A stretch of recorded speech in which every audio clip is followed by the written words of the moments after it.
Hi everyone. I've been asked by various people where I get my morality without religion. Well, isn't it obvious? I get it by mail order. That's right, it comes in a plain brown wrapper because I don't want the neighbours to know what I'm up to. No, seriously, I simply ask myself, what would a Christian do in this situation? And then I do the opposite. I'm kidding, of course. No, I just trust my feelings to tell me that good things are right and bad things are wrong. And it just seems to fall into place. I don't know, maybe it's a miracle. Well, what's the alternative? A Christian morality that embraces all the barbarism of Leviticus while ignoring the simple wisdom in the Golden Rule? Well, thanks, but no thanks. Even if you believe in the Bible, you know that Adam and Eve gave us the knowledge of good and evil, which presumably means right and wrong. So why do we still need guidance, if you can call it guidance, being bullied and threatened with violence by some celestial thug? I'm actually amazed that anyone even trusts God to tell us how to behave. If you use him as a role model, you'd probably end up in prison, because that son of a bitch is about as qualified to preach morality as Charles Manson. On every second page of the Old Testament, somebody's being butchered for the glory of or directly by God.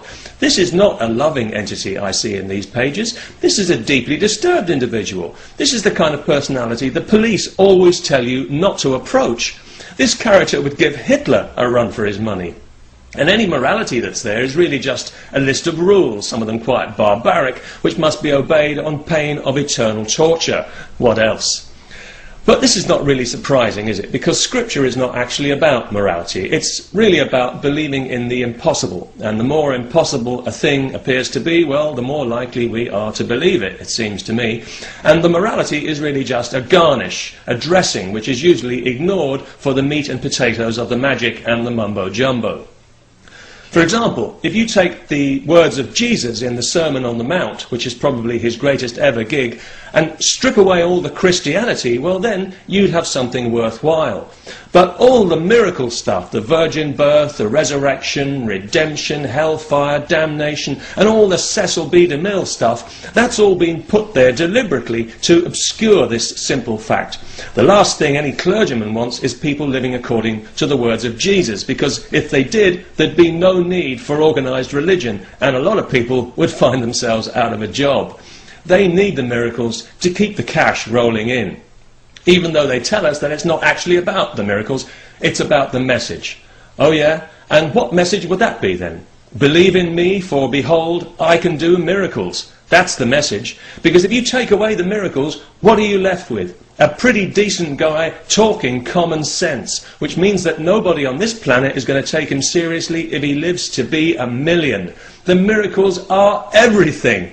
And all the stuff that Jesus said about blessed are the poor in spirit, the meek, the peacemakers, you're the salt of the earth, the light of the world, turn the other cheek, don't give alms in public, don't pray in public, you can't serve God and mammon, consider the lilies of the field, judge not lest you be judged, don't be a hypocrite, whatever you ask for you'll get, do unto others as you want to be done by, beware of false prophets. People have said that stuff for thousands of years and nobody has ever listened. So let's drop this idea that it's not about the miracles. It's all about the miracles. It's all about the magic and the mumbo-jumbo. Which is a shame, I think, because I think that's probably the last thing that Jesus would have wanted.